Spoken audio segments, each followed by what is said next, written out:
Hai adik-adik, teman-teman, siswa-siswi sekolah menengah pertama sekalian yang saya kasihi, apa kabar? Semoga semuanya sehat walaupun kita masih berada dalam kepungan masa pandemi COVID-19. Dalam video kali ini saya tidak memberikan materi pembelajaran khusus bahasa Inggris untuk SMP, tetapi saya lebih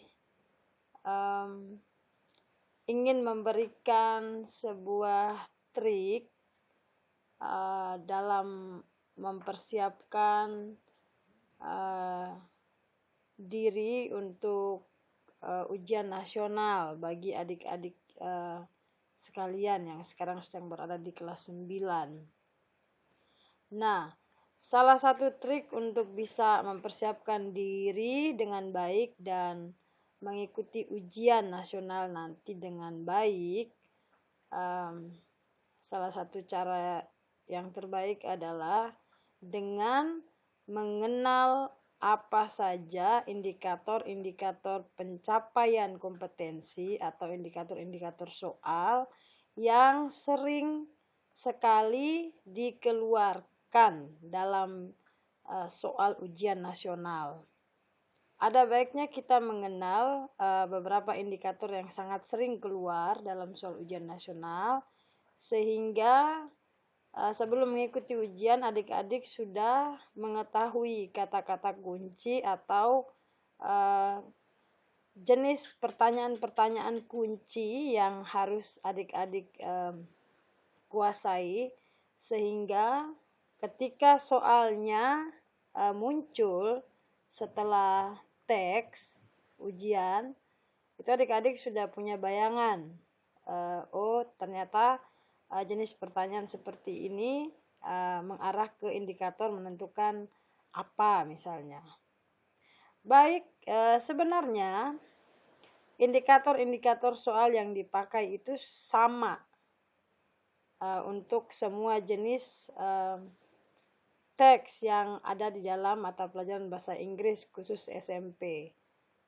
Jadi, seperti yang kita ketahui, materi atau teks yang ada dalam mata pelajaran bahasa Inggris SMP terbagi menjadi dua, yaitu functional text atau teks fungsional. Misalnya announcement atau pengumuman, kemudian label atau label, lalu ada invitation atau undangan, kemudian ada short message atau pesan singkat, greeting card atau kartu ucapan, dan lain-lainnya. Itu jenis teks yang pertama, yaitu functional text. Sedangkan jenis teks yang kedua adalah essay text atau teks esai dalam bahasa Indonesia. Nah, kita kenal 5 jenis teks esai dalam pelajaran bahasa Inggris SMP, yaitu yang pertama ada descriptive text, kemudian ada narrative text, lalu ada recount text, procedure text, dan yang terakhir adalah report text. Jadi sebenarnya indikator-indikator soal yang dipakai untuk semua jenis teks ini itu sama, tidak ada bedanya. Jadi soalnya berbeda, kesimpulannya adalah soalnya berbeda, teksnya berbeda, tapi tetap menggunakan indikator yang sama. Maka video kali ini kita akan membahas apa saja indikator soal yang sering keluar untuk kedua jenis teks dalam mata pelajaran bahasa Inggris SMP. Oke. Indikator yang pertama, ini kita masuk ya ke indikator soalnya. Indikator soal yang pertama itu ada menentukan gambaran umum dari sebuah teks. Jenis-jenis pertanyaan yang sering keluar untuk indikator yang pertama ini adalah Misalnya, what is the text about? Kemudian ada lagi jenis pertanyaan berikutnya, what is the text talking about? Kemudian ada lagi bisa juga dipakai kalimat tanyanya seperti ini. What does the text tell us about? Dan yang terakhir bisa juga menggunakan jenis pertanyaan ini. The text is about bla bla bla. Itu indikator pertama. Kemudian indikator yang kedua adalah menentukan tujuan komunikatif teks bacaan. Sering menggunakan jenis pertanyaan seperti ini. Yang pertama, what is the text? What is the purpose of the text? Atau bisa juga dia menggunakan jenis pertanyaan seperti ini. What is the aim of the text above? Atau what is the goal of the text? Jadi mereka bisa menggunakan kalimat-kalimat pertanyaan yang berbeda, tetapi memiliki arti yang sama. Jadi ini merujuk ke indikator menentukan tujuan komunikatif teks bacaan. Indikator yang berikut adalah menentukan informasi rinci tersurat. Menentukan informasi rinci tersurat. Jenis pertanyaan ini biasanya jawaban dari pertanyaan ini atau indikator ini langsung tertera dalam teks bacaan. Sering juga menggunakan pertanyaan what, where, when, who, why, which, whose, how many, how much, how old, how tall, dan lain-lainnya. Jadi, untuk indikator menentukan informasi rinci tersurat, itu jawabannya tertera langsung di dalam teks bacaan. Indikator yang keempat, menentukan informasi rinci tersirat. Sama juga dengan indikator sebelumnya, menggunakan pertanyaan 7W dan 1H. Itu tadi ada what, why, when, how, dan lain-lainnya. Perbedaan antara indikator menentukan informasi rinci tersurat dan rinci tersirat adalah jika di indikator menentukan informasi rinci tersurat, jawabannya langsung tertera di dalam teks bacaan, sedangkan indikator menentukan informasi rinci tersirat itu jawabannya tidak ada di dalam teks karena harus menggunakan analisa, nalar, serta hitungan untuk menjawab pertanyaan. Kemudian indikator yang kelima adalah menentukan ide utama atau ide pokok teks bacaan.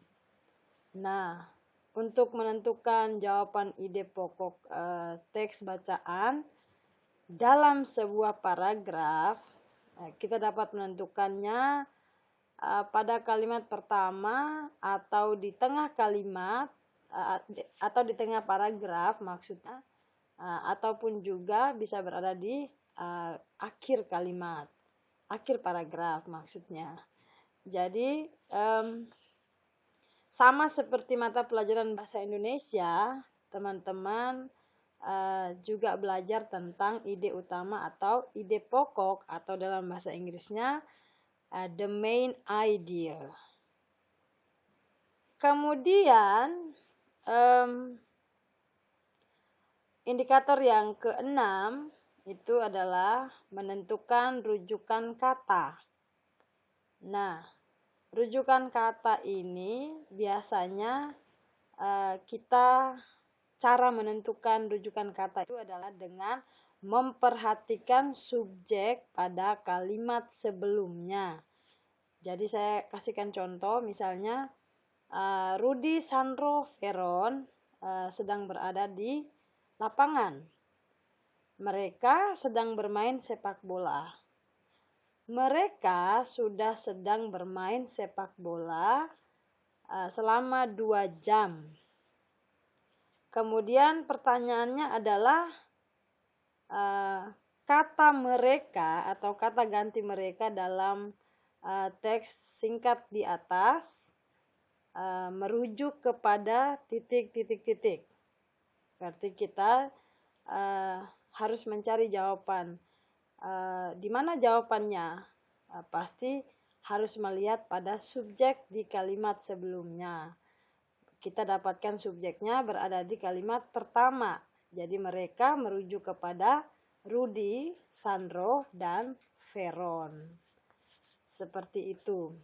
Itu untuk indikator menentukan rujukan kata. Kemudian indikator yang terakhir adalah menentukan makna kata. Jadi di dalam makna kata sendiri terdapat 3 bagian atau 3 isi penting, yaitu kita bisa diberikan atau disodorkan pertanyaan menentukan persamaan kata atau yang biasa kita sebut dengan sinonim. Kemudian bisa juga disodorkan pertanyaan menentukan lawan kata atau antonim, atau juga bisa diberikan soal menentukan frase. Seperti contohnya well known itu sama dengan atau sama artinya dengan famous. Seperti itu. Demikian di 7 indikator soal yang sering sekali kita dapatkan dalam ujian nasional. Ini sengaja saya bikinkan video untuk adik-adik sekalian dalam rangka mempersiapkan diri untuk mengikuti ujian nasional dengan lebih baik, sehingga adik-adik bisa mendapatkan nilai yang baik karena sudah mempersiapkan diri secara baik sebelumnya.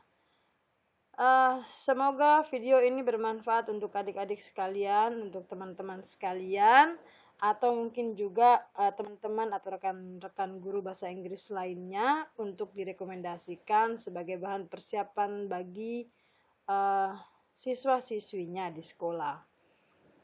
Sampai jumpa di video berikutnya, akan saya bahas satu persatu dari ke-7 indikator yang sudah saya jelaskan di video ini. Oke, sampai jumpa. See you in the next video. Thank you.